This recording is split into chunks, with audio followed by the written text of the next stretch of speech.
Learning a language is actually very easy. You start off by watching this video right here, then you stare at this screen, then you pick a language you have no business learning, do one lesson, forget about it, then search up videos about how to learn that language in 6 weeks, made by a YouTuber who learned it in 6 years. But if you want to actually learn a language, you have to make sure you're not doing it for the wrong reasons. Sure, if you learned a hard enough language, it would probably impress a lot of strangers, and it would probably get you a lot of views on YouTube. Subscribers too. I think some people even make money from it. But if you're a beginner, you should really be picking a language that's easy enough for you to actually enjoy learning it. You shouldn't pick a language if you're going to treat it like a chore. So, to maximize your chances of success, here's a chart of some popular languages ranked by how much time it takes for an English speaker to learn them. If you're not sure what language you should start learning, I would just pick either Spanish, French, or Portuguese. Not only are they the easiest for English speakers, but many countries speak one of these as an official language. I don't know why, but it's probably just a weird coincidence. However, if you do want to go for a harder language, it is possible. Just remember to ask yourself, do I really have the right motivation? For example, wanting to understand anime is not going to motivate you to learn Japanese for more than a day. However, my friends speak Spanish and I want to understand them is a pretty good motivator, because that's probably why they made a group chat without you. Some people have to take a language class for school, but that by itself is not a great motivator, because your finger might slip and you might accidentally paste all your assignments into DeepL. However, the British invaded my country and I need English to survive is the perfect motivation to start learning English, and so far it seems to have been a huge success. So now that you've picked your language, it's time for the easy part, which is learning it. Usually, people on the internet will tell you that the fastest method to learn any language is to get a language partner, or a tutor, or a friend who's willing to sit down with you and talk to you like a baby until you start picking up words and sentences. And while this is probably the fastest way, it requires human interaction. So instead, here's a method that you can do all by yourself, at home, to become fluent in a language. The first step is learning the basics. This is actually a very easy step, but many people try to skip it by doing 1 or 2 Duolingo lessons.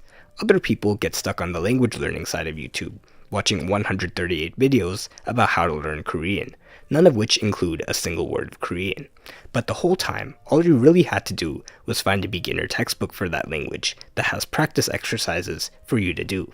It might take you a month to finish the whole thing, but the progress you'll make is equal to about 2 years of Duolingo, or about 12 years of school in America, and you can find these books for free just by googling beginner, then the language, textbook PDF, and there you go. You could also just get them from the library, or as they say in France, the library. The library.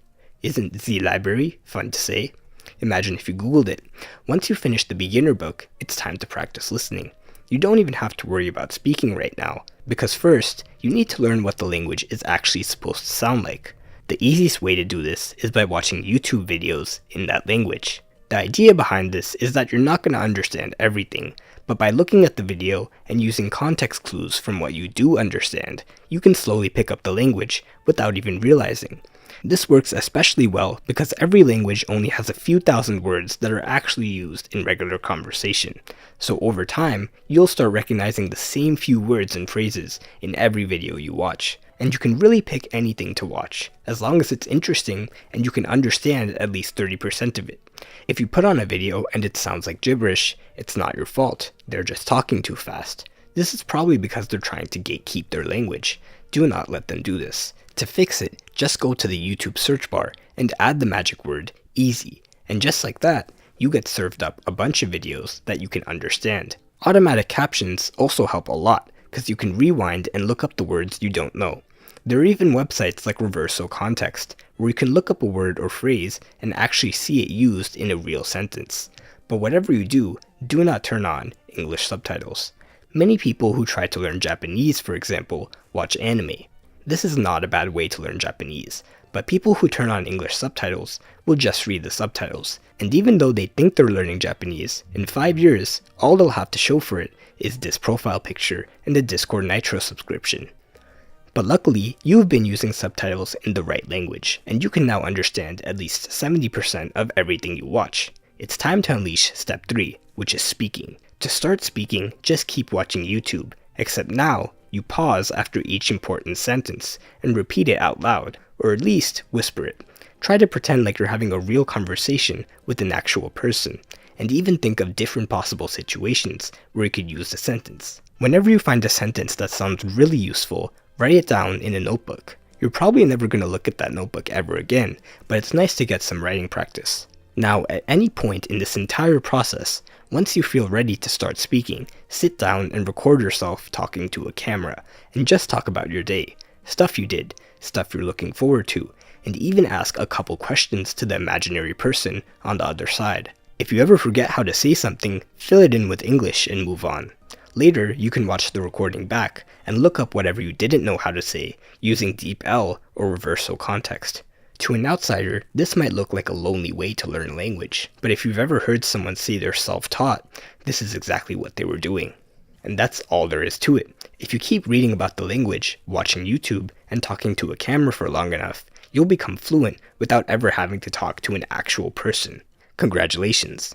But one day in the future, you'll probably have to travel, and you'll eventually have to talk to native speakers, and all you have to do is just learn the culture and keep up with the politics. For example, if you ever visit France, this is what you might expect to see, but what you'll actually see is hundreds of French farmers driving their tractors into the capital to form a blockade.